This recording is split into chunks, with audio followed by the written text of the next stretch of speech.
woman's dream is to take care of her social and work life, but as same as her beauty and appearance, that is not an easy task though. Hence, ladies are searching for solution for their numerous health problems, which drooping breast is one of. Luckily, today a variety of remedies to saggy breasts are on the market to tighten them up.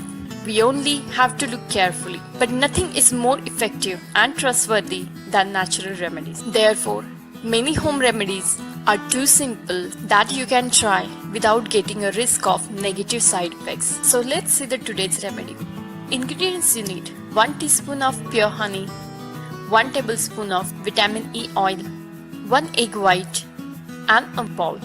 Instruction: take all the ingredients like honey, egg white and vitamin E oil together in a bowl. Mix all of them to make a homogeneous paste. Apply on your full breast and gently massage it in a circular motion for 4 minutes and wait for soak. After soak up, wear any old homeless bra at least for 35 minutes. Wash breast with lukewarm water. Do this daily and you will see a good result in a week. Let's share your result with us in the comment section. If you like our video, please give us thumbs up and share this video with your family and friends. Thank you.